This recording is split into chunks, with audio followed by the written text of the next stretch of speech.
buddhi-yogāt dhanam-jaya, buddhi-yogāt dhanam-jaya, buddhau śaranam anviccha, buddhau śaranam anviccha, kṛpaṇāḥ phala-hetavaḥ, kṛpaṇāḥ phala-hetavaḥ, dūreṇa hi avaram karma, buddhi-yogāt dhanam-jaya, buddhau śaranam anviccha, kṛpaṇāḥ phala-hetavaḥ.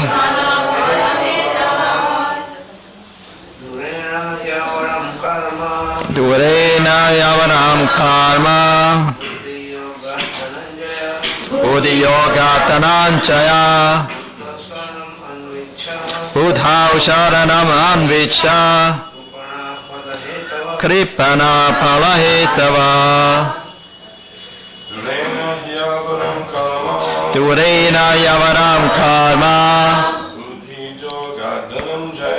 buddhi-yogāt dhanam-jaya, buddhau śaranam anviccha, kṛpaṇāḥ phala-hetavaḥ. dūreṇa avaram karma, buddhi-yogāt dhanam-jaya, śaranam anviccha, kṛpaṇāḥ phala-hetavaḥ. dūreṇa avaram karma, buddhi-yogāt dhanam-jaya,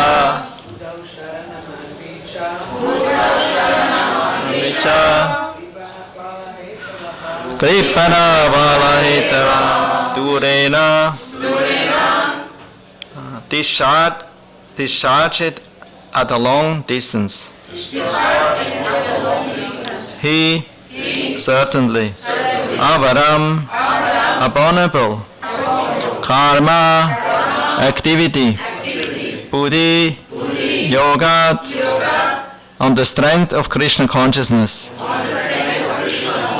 Dhanañjaya, O conqueror of health. Buddhau, in such consciousness. Śaranam, full surrender. Anviccha, try for. Kṛpaṇāḥ, misers. Translation Purport by His Divine Grace Srila Prabhupada Ki Jai. O Dhanañjaya, keep all abominable activities far distant by devotional service, and in that consciousness surrender unto the Lord. Those who want to enjoy the fruits of their work are misers. Purport. One who has actually come to understand one's constitutional position as an eternal servitor of the Lord gives up all engagements, save working in Krishna consciousness. As already explained, buddhi-yoga means transcendental loving service to the Lord. Such devotional service is the right course of action for the living entity. Only misers desire to enjoy the fruit of their own work, just to be further entangled in material bondage. Except for work in Krishna consciousness, all activities are abominable because they continually bind the worker to the cycle of birth and death. One should therefore never desire to be the cause of work. Everything should be done in Krishna consciousness for the satisfaction of Krishna. Misers do not know how to utilize the assets of riches which they acquire by good fortune or by hard labor. One should spend all energies working in Krishna consciousness, and that will make one's life successful. Like misers, unfortunate persons do not employ their human energy in the service of the Lord. Then we also got text 50. Buddhi-yukto yahatiha buddhi-yukto yahatiha ubhe sukrita dushkrite tasmat yogaya yuchyasva yoga karma sukhaushalam.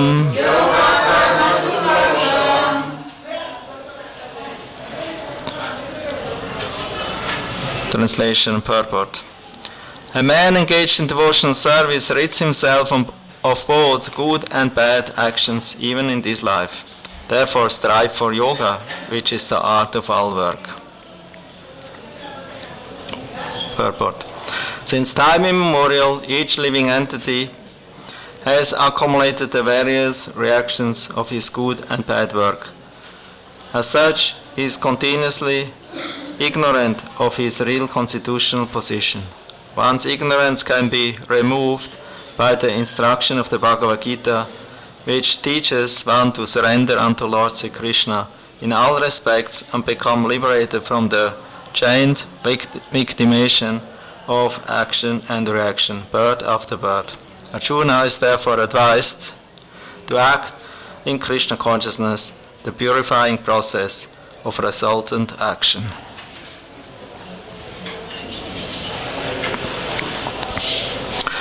Dūreṇa hi avaram karma buddhi-yoga dhanam-jaya buddhau śaranam anviccha kṛpaṇāḥ phala-hetavaḥ.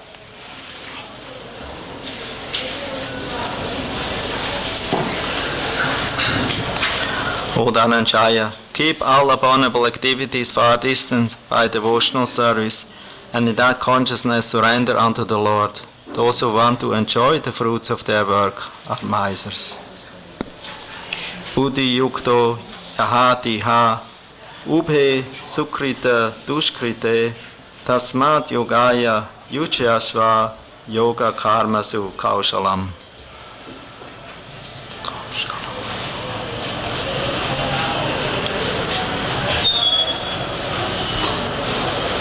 A man engaged in devotional service rids himself of both good and bad actions, even in this life.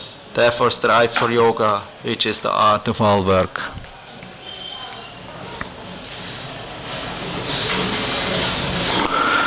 Om Agyātimaranyasya Gananchana Salakayam Chakshuram Militam Yena Tasma Shri Gurave Namaha. Mukham karoti vachalam pangum langayati grim yat kripatam mahambante Shri Gurum Dinataranam Paramananda Madhavam Krishna Chaitanya Ishvaram. Jai Sri Krishna Chaitanya Prabhu Nityananda Shri Advaita Gadadha Shivasadi Gaura Bhakta Vrinda. Hare Krishna Krishna Krishna Hare Hare Hare Rama Rama Rama Hare Hare.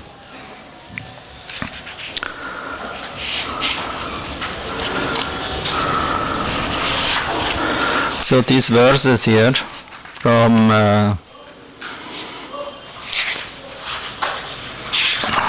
41 on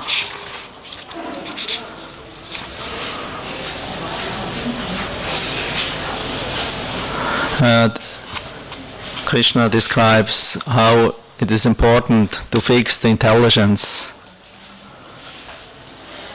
on the Supreme Lord. That means to engage in activities free of attachment to the result of one's actions. And this kind of karma yoga is called nishkama karma yoga. That means the activities where one is not attached on the result. The other side of nishkama karma is sakama karma. That means one performs activities full of desires. These desires may be pious or they may be impious. It's actually the same, Prabhupada told. It's like wet stool or dry stool. You can have the choice.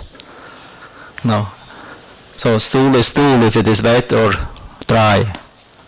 So therefore if karma is pious or impious, For a devotee or for a transcendentalist who wants to become free of the samsara, that means of the cycle of birth and death, or the network of karma, it is essential to engage in activities that will not entangle him further to take new bodies in future life. And therefore such a kind of nishkama karma yoga, another word for it, or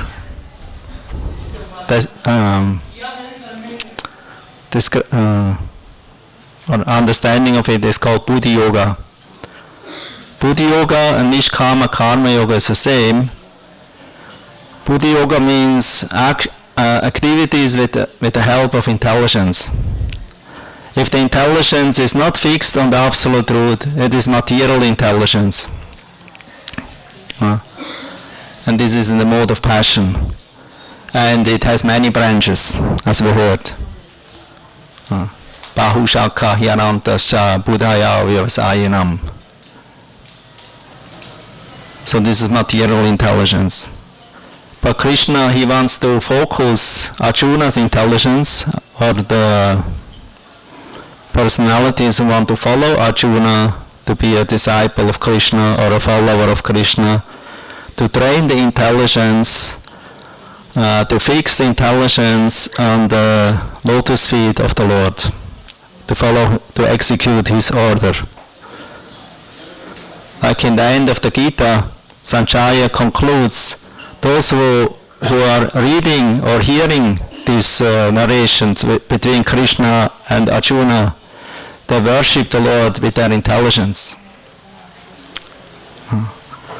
So that means by regular hearing of Bhagavad-Gita and also of regular attendance of Srimad Bhagavatam classes in the association of devotees, the intelligence becomes sharpened.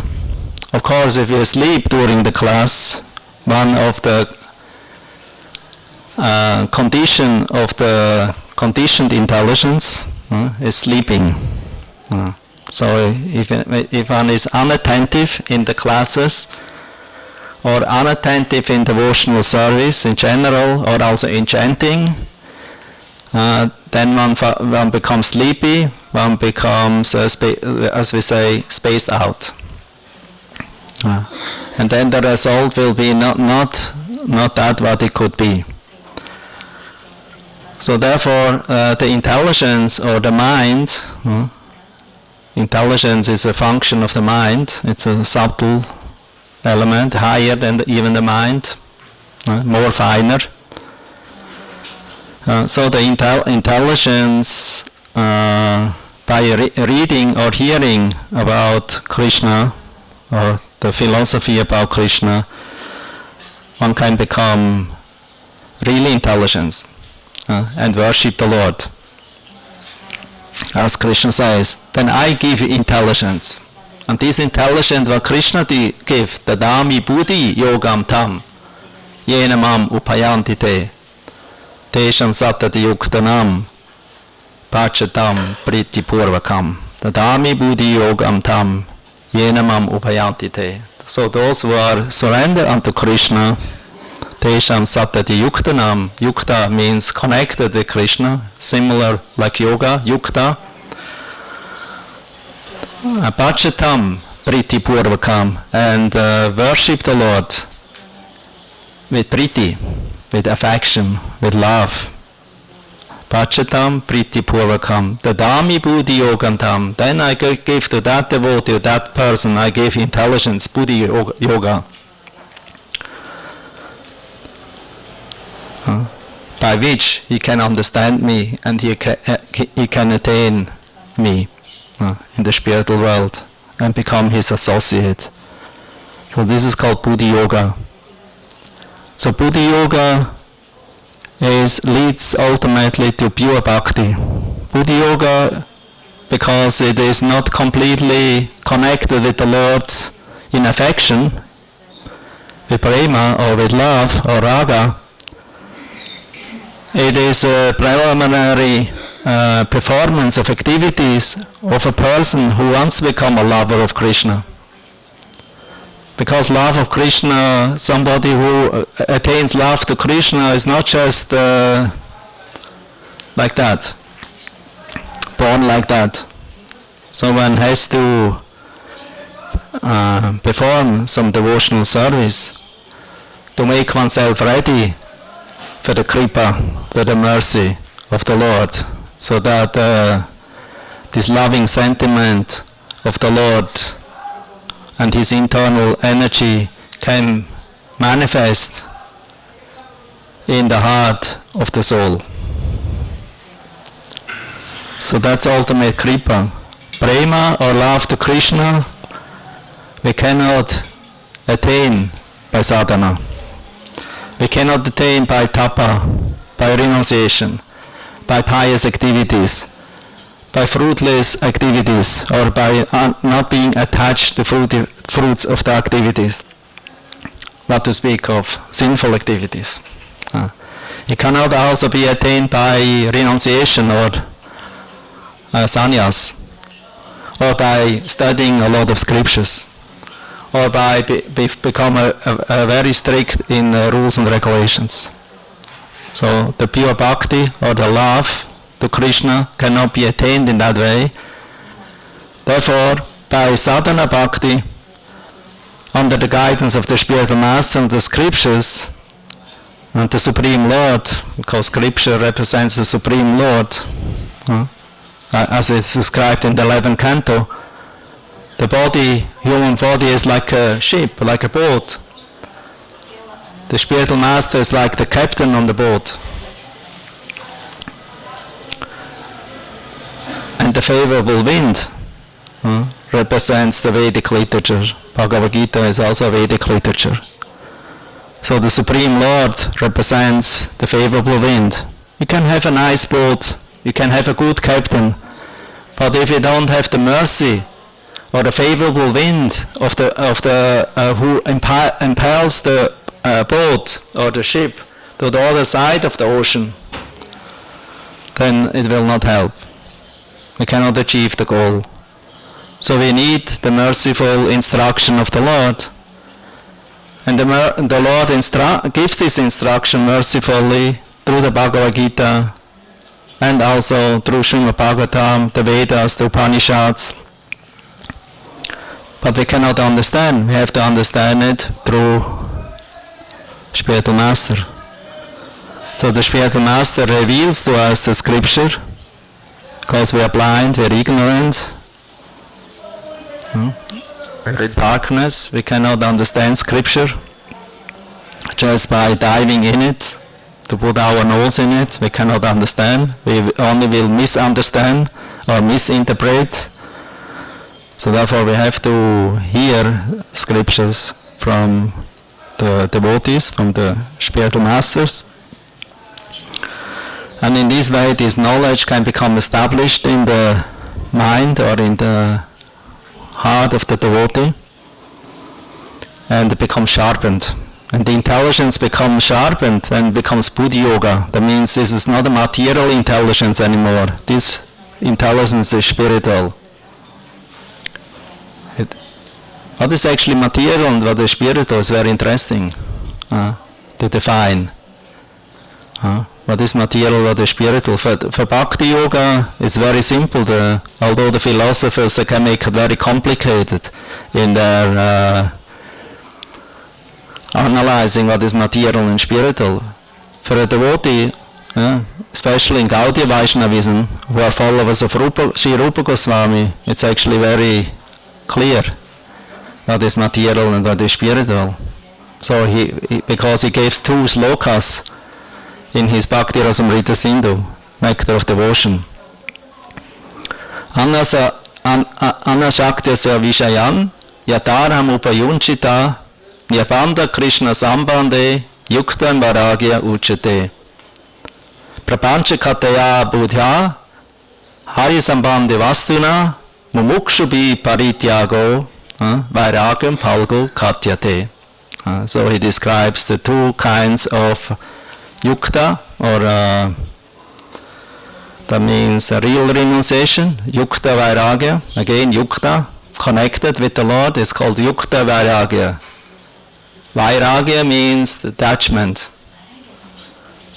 So many people, they want to become detached, especially from nasty things, that what bothers them in their life.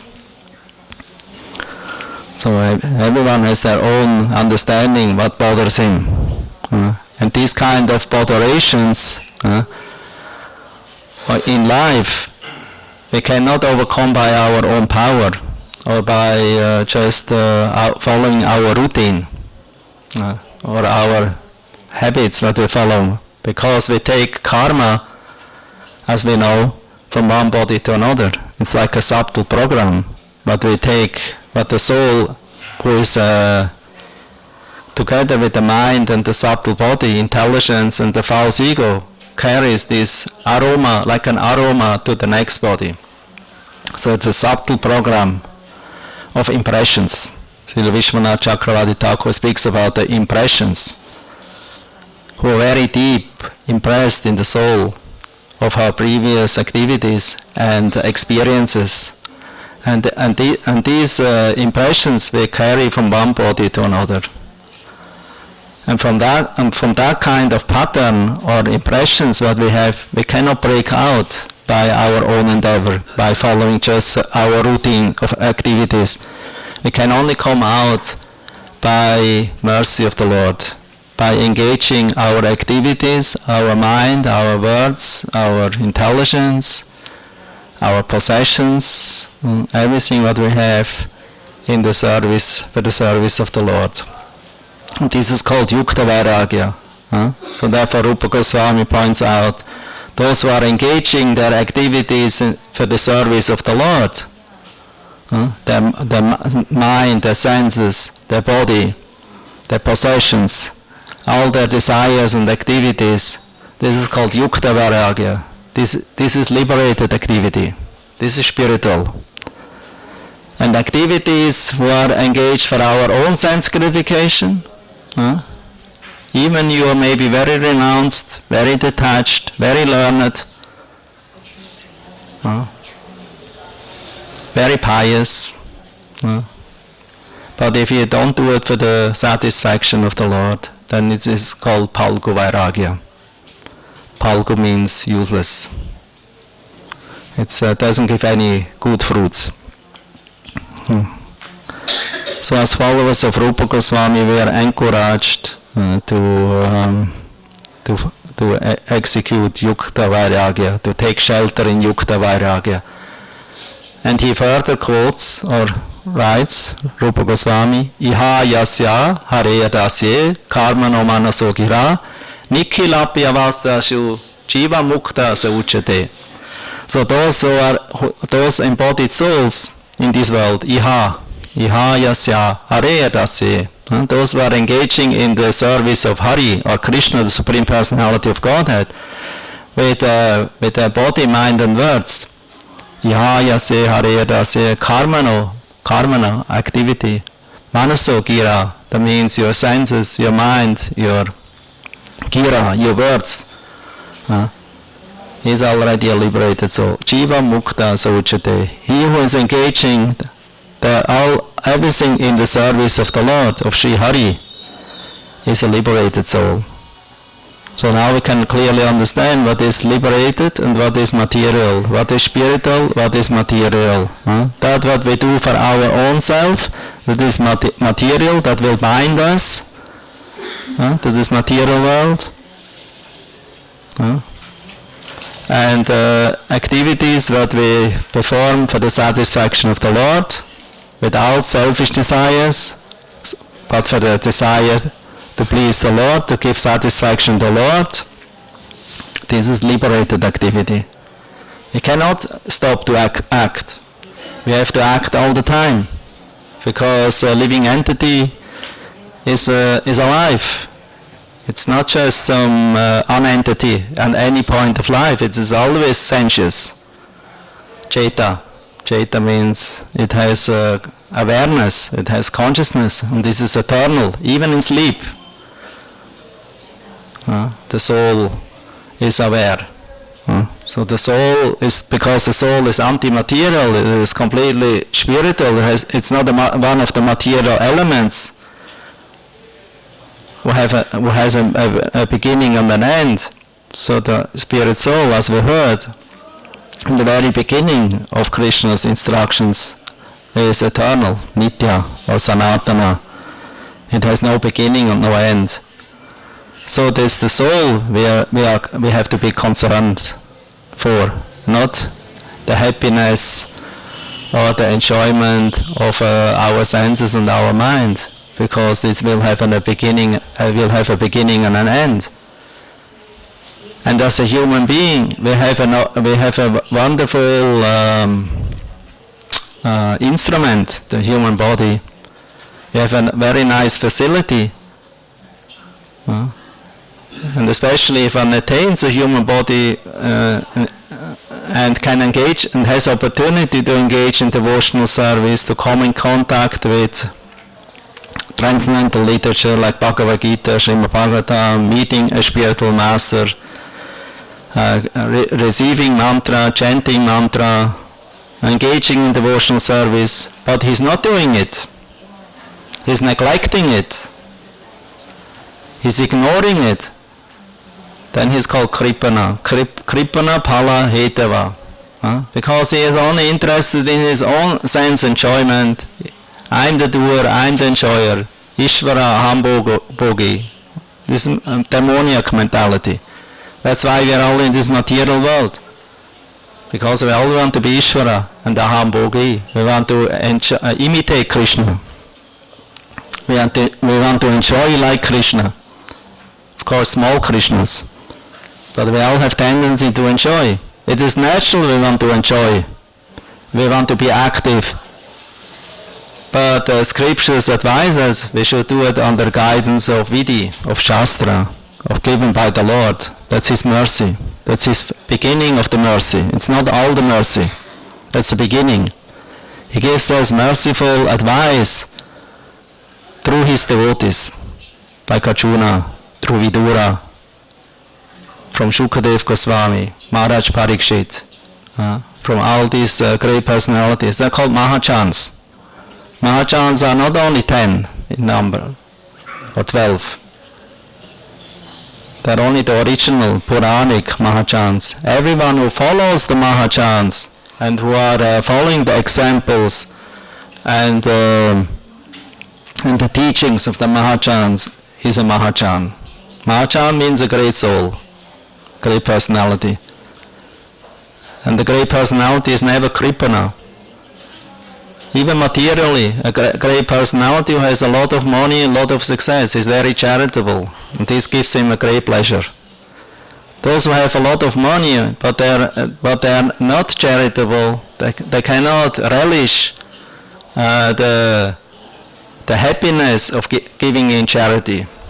This is actually a kind of a joy to give in charity.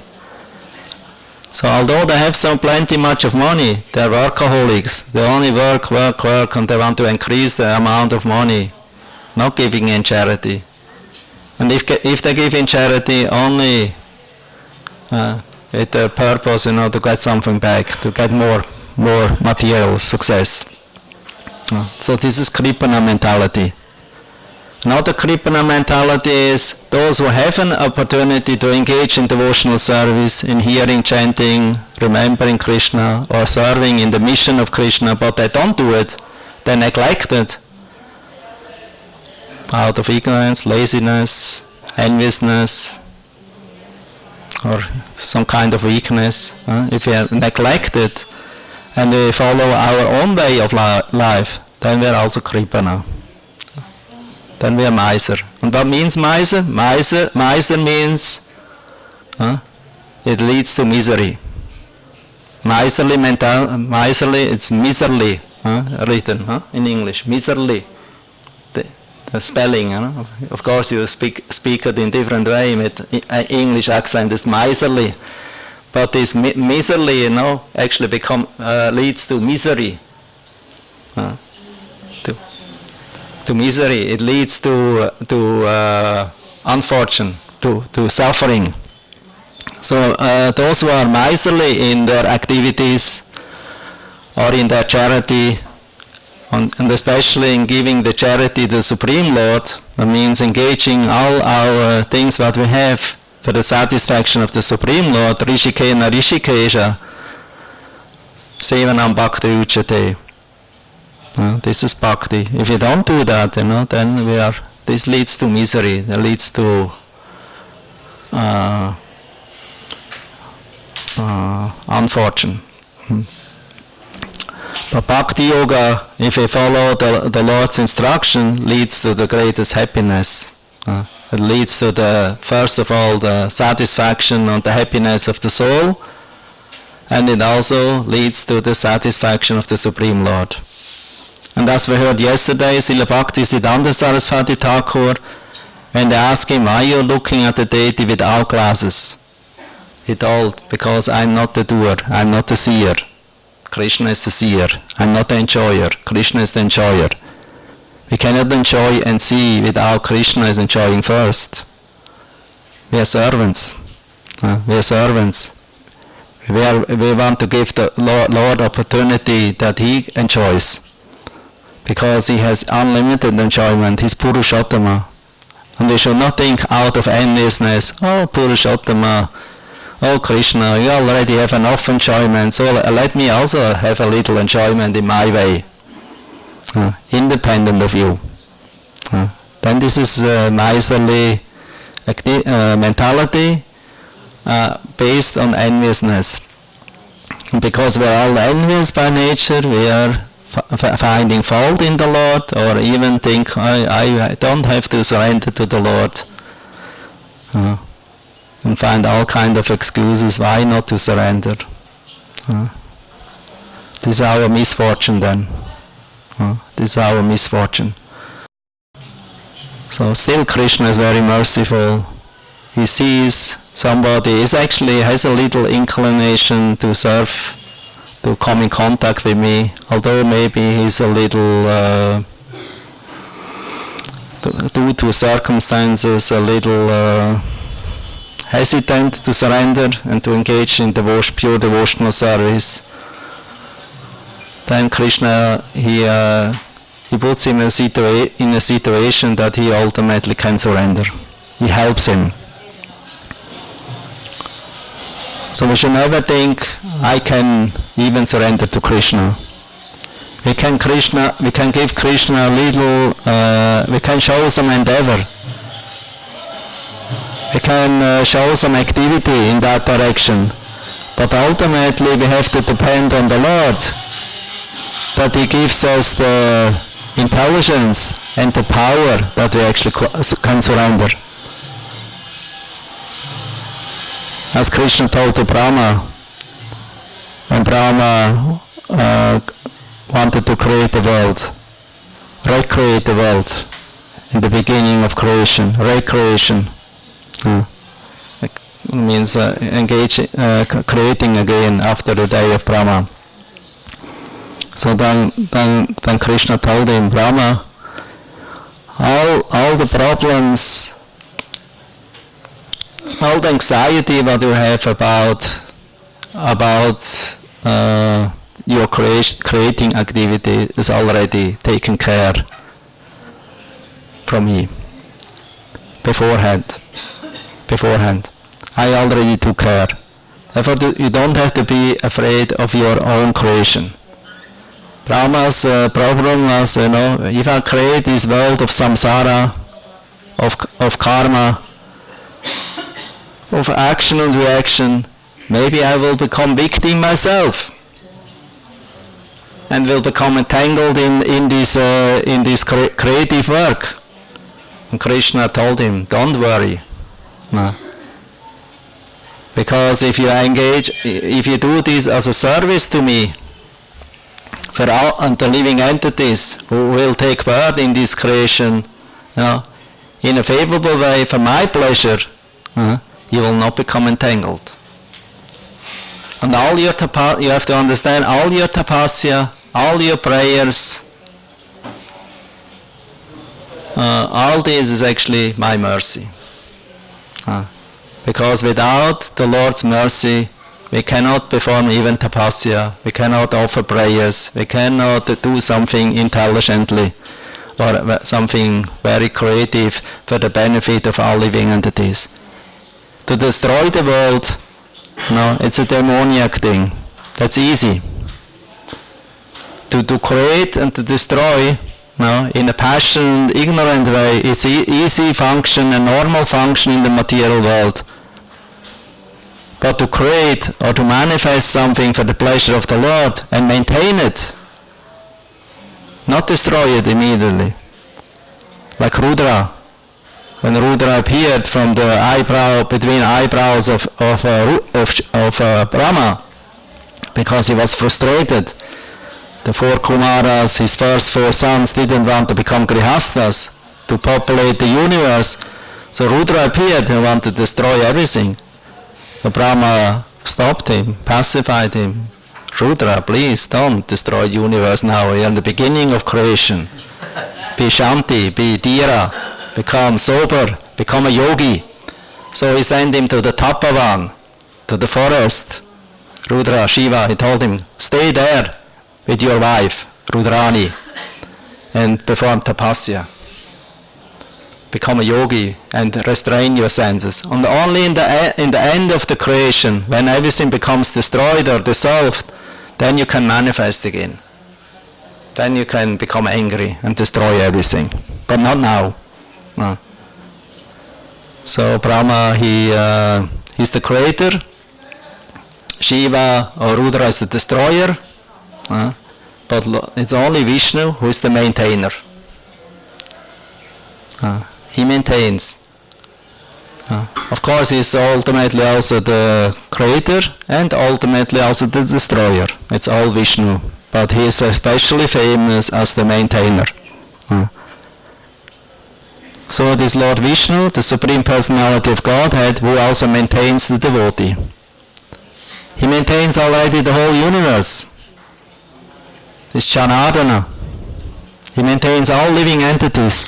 So why he should not take care and maintain the devotee if the devotee is surrendered to him in śaranam, Sharanagati.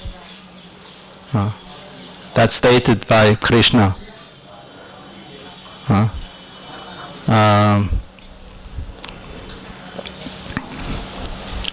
Śaranam śaranyam gato mukunda paririta kartam. What's the first line?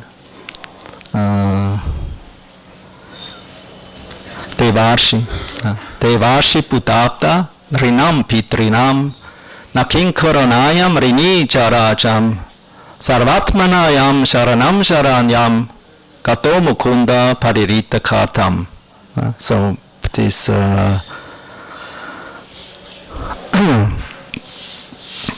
this verse says that those who are actually engaging in devotional service to Krishna, Devarshi Bhuta, Pitri, Deva, Rishi, normally one is indebted. Every Grihastha in the material world is indebted to 5 things.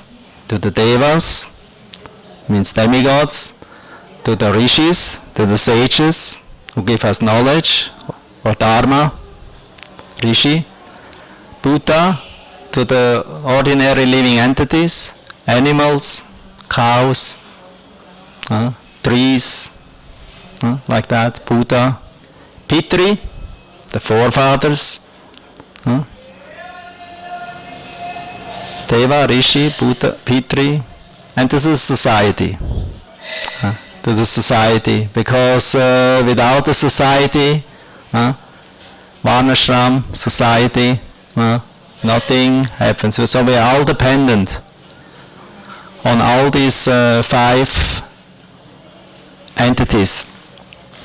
Therefore, everyone is indebted to them.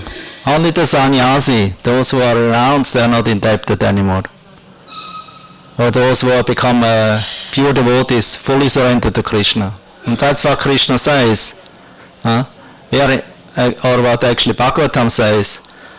One is indebted to all these things. We are indebted to the devas, to the rishis, to the Buddhas, to the Pitris, and to the society. Devarshi, Buddha, Pitri, like that. So we are indebted.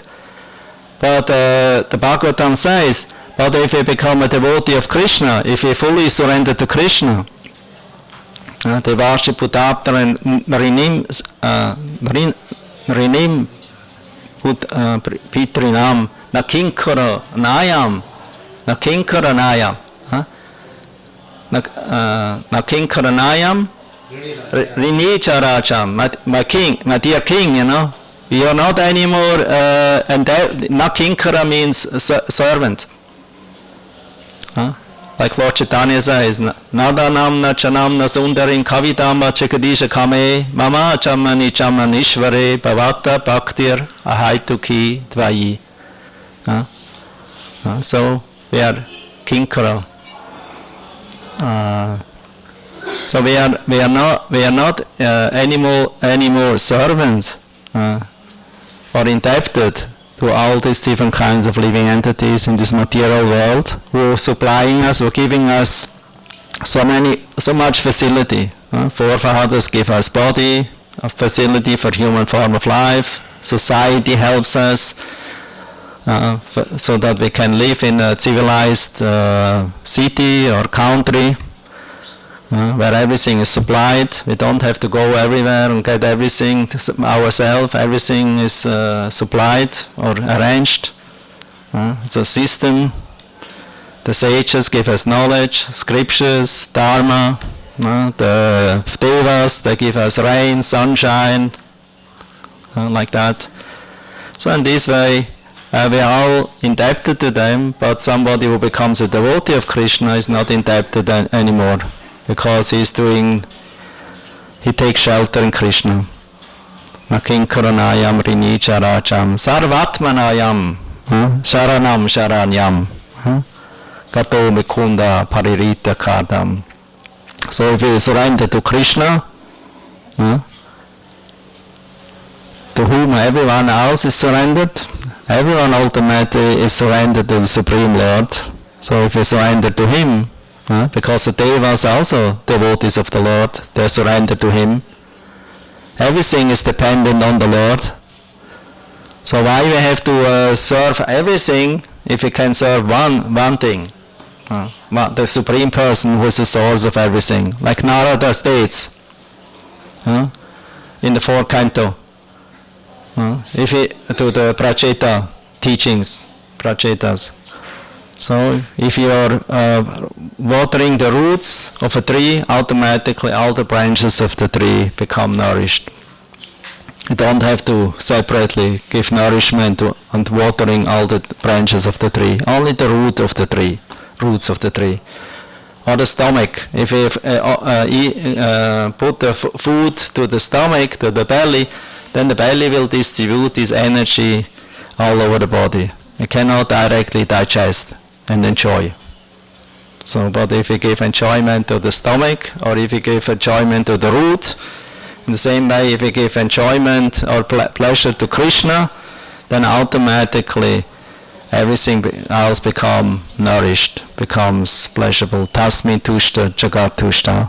So if the Lord is satisfied, we all can become satisfied. So that's the point here by Krishna makes. Nishkama karma yoga or buddhi-yoga is not pure devotional service, but can give us will prepare us by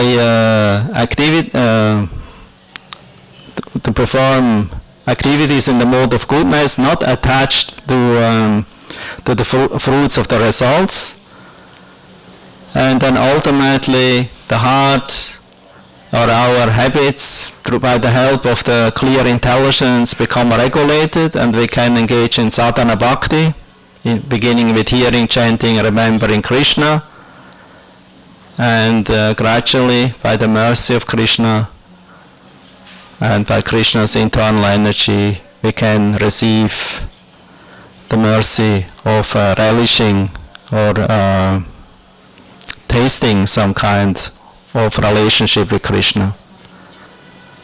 So Nishkama Karma Yoga doesn't lead to, it leads to liberation or to shantaras, but it doesn't lead to active devotional service in Dasya, Sakya, Vatsalya and Madhurya.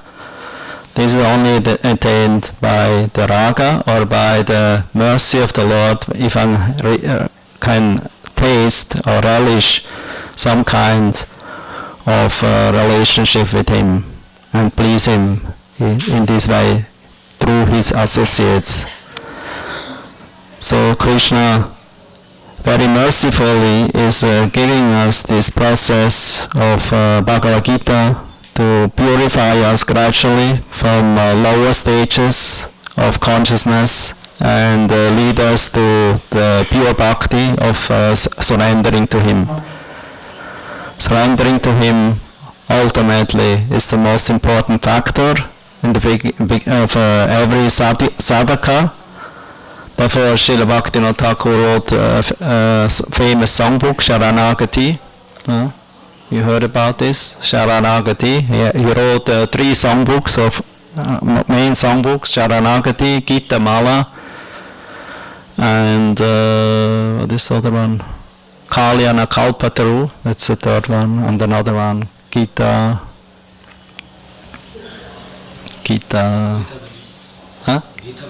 Gitavali. Yes. So 4 songbooks he wrote. And the Sharanagati is the first one. So I choose some of the verses here. Of Sharanagati means 6 processes of surrender to Krishna, beginning with humility. Actually, Bhaktivinoda Thakur, he puts humility or dhanañ-jaya in the first place, although in the scriptural verse puts dhanañ-jaya in the last place. The reason for that is that sometimes in the Sanskrit grammar or in the verse, what is put in the end, it's the most important thing, and it is therefore put on the first place. So Bhaktivinoda Thakur, he therefore put dhanañ-jaya on the first place. The processes of Sharanagati is what is it called? Anukulena Krishnanu śaranam bhakti-rutama. That what is favorably engaged in devotional service. How is the verse beginning? So that what is we accept everything favorable for Krishna. Anukulyasya sankalpa, pratyukulyasya vachanam, rakshita tisha vishvaso, koptritve varanam tata, atmanikshepa kṛpaṇāḥ, shatvida sharanagati.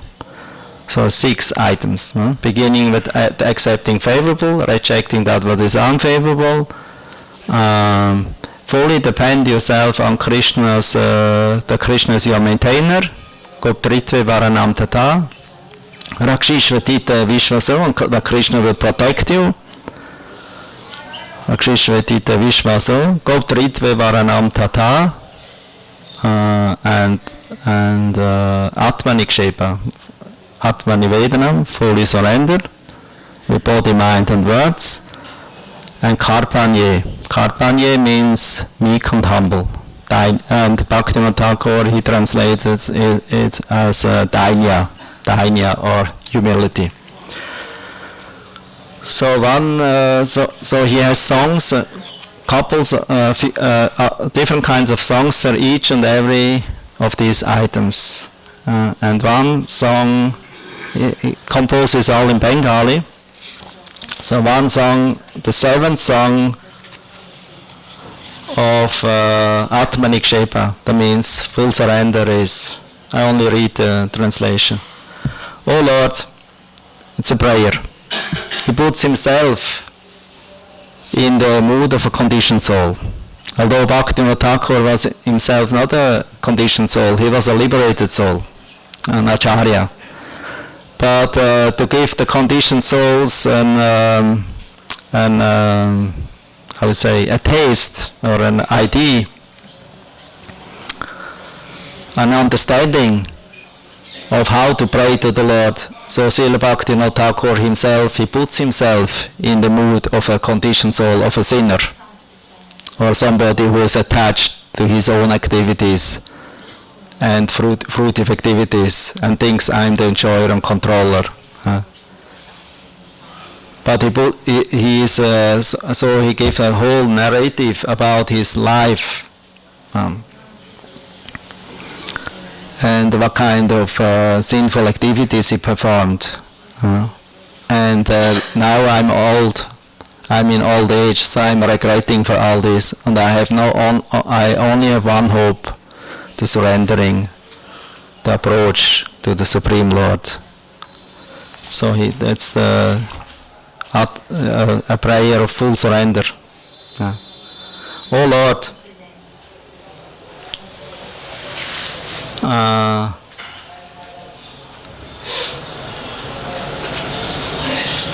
I'm a fool with a wicked heart. Throw myself into this world of burdened death. Then you send a great soul, one of your own associates, to rescue me. Seeing me so fallen and wretched, he took pity on me, approached me and said, "O poor fallen soul, please hear this good news, news that will make your heart glad. See, Krishna Chaitanya descended in Navadvip to deliver you. How many poor people like you has already carried across the ocean of burdened death? To protect the Veda's promise, he came as a Brahmana's son with a golden complexion. Hearing the name Mahaprabhu, and accompanied by his Avaduta brother Nityananda, he made Nadia, Bengal, wild with bliss. Nanda's son came as Chaitanya Goswami, giving the gift of his own holy name. He saved the world. Please go to him and accept your salvation." Hearing these words, I ran, O Lord, to your feet, weeping and weeping. Bhaktivinoda tells his story. So that's the seventh song of. It's actually the seventh song of Dainya. No. Of full surrender, Atmanivedanam. So then the next one.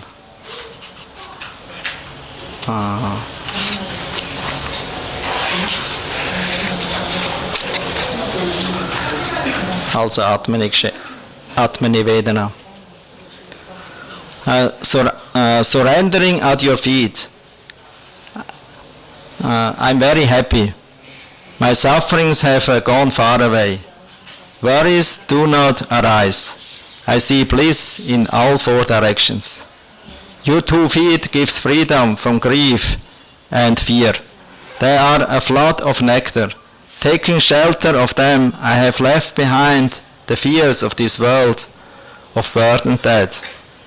In this world of burdened death, I will serve you. I will not try to enjoy the fruits of my work. I will work to please you alone. I will be devoted only to your lotus feet. Troubles encountered in your service will be the cause of great happiness, for in your devotional service joy and sorrow are equally great riches. Both destroy the misery of ignorance. How I forgot the past of my life. In my heart I feel that now I have forgotten the past of my life. In my heart I feel the joy of devotional service. I am yours, and you are mine. What wealth is greater than what I now possess? Plunged in bliss, Bhaktivinoda serves you, staying in your house. It does everything according to your wish. And then another one, Goptritve Varana. First song. What do I know? What power have I? I have taken shelter in your abode. You are the merciful one, the purifier of the fallen, the Lord who takes pleasure in saving the fallen. O Lord, you are my only shelter. You are merciful. No one needs your mercy more than I. You will destroy my fears, or remove my fears. Who has the power to deliver me? No person on this earth has that power. O merciful Lord, please keep your promise. Please deliver this fallen sinner. Leaving everything else behind, I have come to your feet, O Lord. I am your eternal servant. You are my maintainer. O Master of the worlds, you are my protector. Everything is yours. I am only your servant. You will deliver me. I take shelter of your feet. I possess nothing else. I am yours. Weeping, Bhakti-yoga Thakur, take shelter of you. Please forgive his offenses. Give him a taste for chanting your holy name and deliver him. And then the last one. It's also Goptritve. In my heart I always worry about maintaining my wife, children, relatives and my own body. How will I earn money? How will I have a good reputation? How will I marry off my sons and daughters? Now that I have surrendered unto you, I do not worry anymore, O Lord. You will make the arrangements. The whole world is under your control. Thinking you will maintain your servant, I am very happy, O Lord, in your service. O Lord, everything happens by your will. When a conditioned soul says, I act, he does not speak the truth. If you not allow it, how can an individual soul perform any action at all? The individual soul only wills, or he likes, he has a desire to do, but it is you who brings what comes from the soul's willing. Free from worry, I will serve you. When good and bad come in my home, it is not because of me. Renouncing all independence and not claiming anything in his property, Bhakti-yoga serves your feet. So and so on. So he offers so many wonderful prayers in the Sharanagati mood of surrendering and dependence on the Lord. And that's the way what Krishna also recommends here, that we should without attachment surrender to the Lord and act. We should not stop acting, being afraid of action. Because if we act on our own behalf, then we have to be afraid. We can never trust the mind and our uncontrolled, misguided intelligence. But if we fix our intelligence and the mind and according to the words and the instruction of the spiritual master in the devotional service to Krishna, then we don't have to worry. We don't have to worry, because then Krishna will take charge. By the recommendation of the spiritual master, Krishna will personally take charge for the devotee. We have no opportunity by ourselves to approach the Lord. We have not the power for it. But if we are serving the devotee who are dear to the Lord, or the parampara who is very dear to the Lord, and his representative, so if we serve to best of our capacity, even if it is not complete, even if it is not perfect, but if we just try, one point Krishna also says, even if we try a little on this path, then it will deliver us from the greatest fear, from the greatest dangers. So if we are becoming active in Krishna service, then we can become very active according to our capacity. But we have to be careful not to imitate others who are maybe what we consider very, very successful, and I think I also have to become like that. So we should try to serve according to our own capacity, according to our own nature, swadharma, and engage in Krishna service, in spiritual master service. Then Krishna will supply everything. And then even something, if we do it in a humble mood, in a dependent mood, even bigger result can attain. Even a result what we can never imagine. But then if these results are coming, and maybe we can, distribute many books, or open many temples, or do so many wonderful things, still we should not be attached. We have to be thankful to the Lord, to always be His servant. We cannot claim, I gave this and I supplied this and that. And therefore I also have a right to enjoy the facility and to get some profit from it. Then we become fruitive. Then it's not pure bhakti. Then this doesn't lead to pure devotional service. So only the nishkama karma activity leads actually to the pure bhakti. That means by engaging without attachments in. Even if we attain a lot of results, we should always think, I'm not the doer, I'm not the enjoyer. By Krishna's mercy, I got this today, and I give it to Krishna, and then after that I'm not responsible anymore. And the next day again I try to collect or distribute, and again I give it to Krishna. I cannot say, it is my result, it's my endeavor, or it belongs to me. No, I give it to Krishna. I engage it in Krishna service.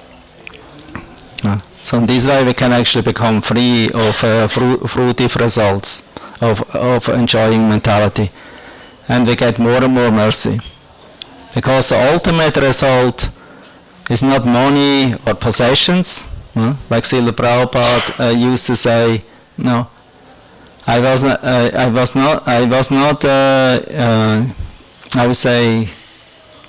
interested in money and property of my Guru Maharaj after his disappearance. I only want to do some humble service to him, to execute his instruction, to spread this Krishna consciousness to the Western world. And later on, Prabhupada told, others inherited property from Guru Maharaj, but I inherited the mission. I got the mission, I got the opportunity to serve my Guru Maharaj in his mission, and he got much more. Much more. Not only materially, but spiritually. Ultimately, a devotee who was never attached. You can collect millions of dollars every day, but his devotee never thinks this is my collection. I did it for Krishna, I gave it to Krishna, so I have nothing to do with it anymore. Like I always say, we can distribute 500 books or 100 books a day, but next day we have to start with zero again. We have to start with zero. We cannot think, now today it's not guaranteed that I will again get 500 books together, or 100, or even one book. So I always have to feel dependent. Like many times devotees ask me, how is possible to this? You have some secret to how to distribute books? I say, for me every day, it is. I feel like a child, like I'm first time on the street, or going house to house or on the street. Even you go maybe out for 30, 40 years, every day almost, and distribute books, every day is a new day. And you have to feel independent. You have to be humble and try to be instrumentive and pray to Krishna, intense prayer. And we cannot even count, and think, oh, it's because of my good japa, because of my good sadhana, because of my good understanding of philosophy or the absorption in books that I can distribute today nicely. If we think like that, again we become attached and no result. Right? And sometimes we even think, oh, I'm another miserable day, everything goes worse this morning. No nice sadhana, not nice chanting, not nice absorption in japa. And I feel so miserable. How is it actually possible that I can distribute any book today or do anything substantial for Krishna's and Guru's pleasure? And then suddenly, the books are just flying out, and we don't know how it was possible. And this shows, it is not just because we think it is my sadhana or because I'm certain that I'm the doer. Ultimately, Krishna arranges. Krishna is the doer, ultimate doer. We can only have desire. We can show a little sincerity, a little endeavor, and Krishna do the rest. Like we often say, actually Prabhupada quote, you make to Krishna one step and Krishna makes 10 steps towards you. But the first step we have to do. You have to show some sincerity, then Krishna will do the rest. That's all what we can do. Otherwise we are fools. We have no capacity to especially for pure devotional service or do something for the spreading Sankirtan mission. The Sankirtan mission is described in the Chaitanya Charitamrita. It's only possible to spread if one is empowered. Krishna Shakti Vinatari Pravartana. Only those who are especially empowered by the Lord, they can spread the holy name. And that's also what Bhaktisiddhanta Saraswati Thakur told. Those who have life, they can preach. Those who have no life, they cannot preach. So as long as we have some prana in the body and some life's energy, then we should use it for the preaching activity. With our body, with our mind, with our words, with our prana, artha, diya, vacha, we should engage in Sankirtan mission for the benefit, Shraya Achara, for benefiting others.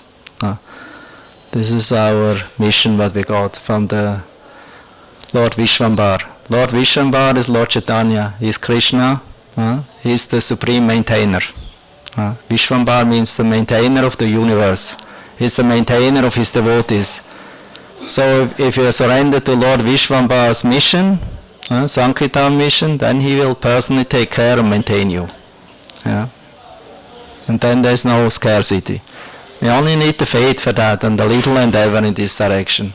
And even a little faith, even the faith we cannot develop without the mercy of Krishna. In the beginning, therefore, is a little Shraddha.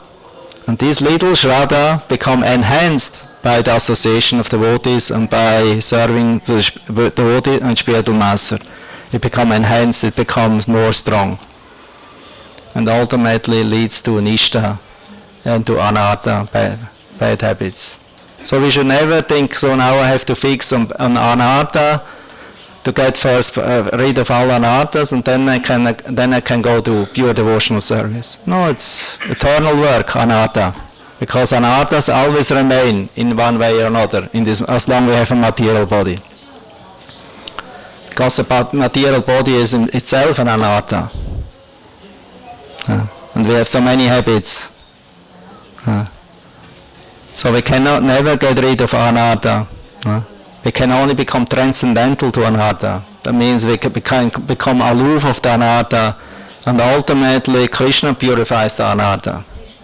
But if we only focus always, I have to get rid of that bad, and this is bad, and this, and because of this and that I cannot engage in devotional service, then it's an excuse, and we will never surrender. So the surrendering process is not dependent on anything external or material. It is only a little desire from the soul to approach devotees and Krishna and engage in devotional service, and that's all. Then ultimately Krishna will take care. Hare Krishna.